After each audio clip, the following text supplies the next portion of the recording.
are still flying. Nothing like going up in a room full of degenerate gamblers. Anyway, it's a drag being devastatingly handsome. Right, guys? Ladies, it takes real effort, right? We don't just roll out of bed like this being ridiculously handsome.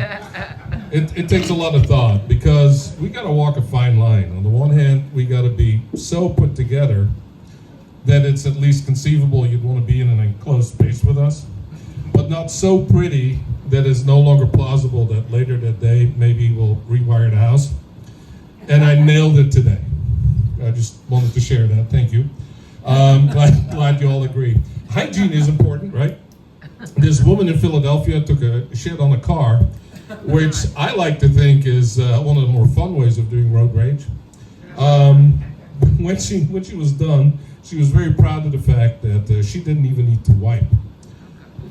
Because I need to lose weight, I've seen the video of this, and she was very, very wrong. I mean, very, very wrong. Wiping is important, kids.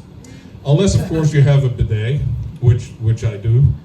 Love that thing. By the way, that's how rock and roll goes to die, is one bidet at a time. I get bored on the pot, I get restless, which is how I came to find out that if I angle myself just so, I can get a whole octave out of that bidet. I can now do the entire Star Spangled Banner, start to finish. Although I spend a little bit too long on the whole over the rampart we watch part, because that hits the tingly bits. It's, gallantly streaming indeed. So poop humor doesn't do it for you, all right. All right, Dad, I need to lose weight, right? I saw the sign in the elevator. Apparently I'm now 2 people. It's probably because I eat only brown food. And when you see somebody that looks like me tell you that they don't see color, that's what they're talking about. Anyway, shit, they say Eskimos have 87 words for snow. That's not true. They say a lot of shit. I mean, apple a day does fuck all. Quicksand's not really all that quick. And that whole thing about if you do what you love, you'll never work a day in your life. Well, I guess that was true for Jared from Subway, wasn't it? Kid in Johnstown, PA, brought a whole bunch of vodka Jello shots to school and handed them out to the other kindergartners. Turns out, even if you bring enough to share, you still can get into trouble. They started lying to us early, didn't they? Jeff, by the way, you reminded me, I also didn't get till when I was 7. I used to think that was because we had the one decent village priest, but I'm starting to suspect that for me, rejection just started early. Anyway, COVID.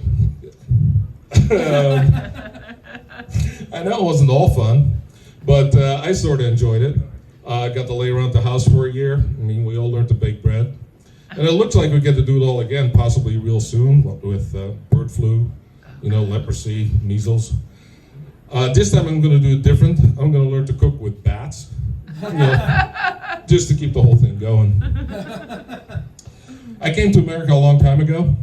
I was inspired by some of you great leaders like John F. Kennedy. That speech really just gets me still to this day.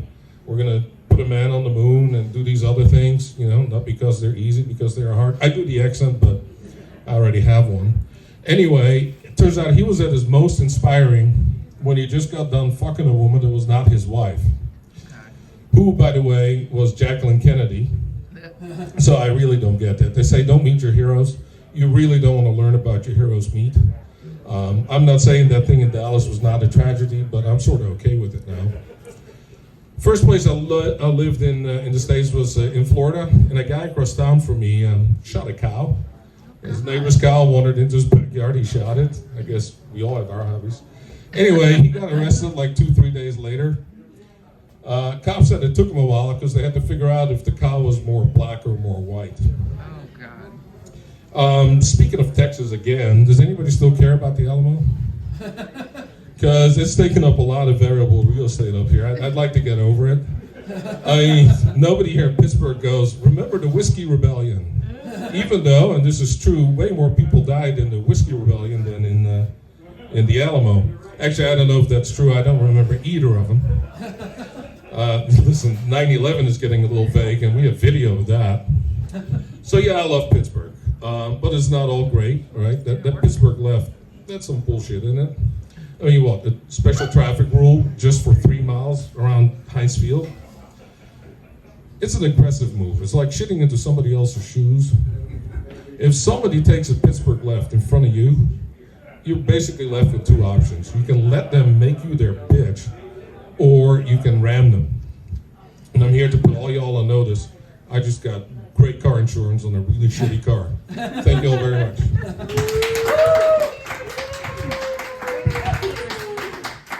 Let's hear it for Peter Z. That's a great last name. All right, up next we have Chris Stone.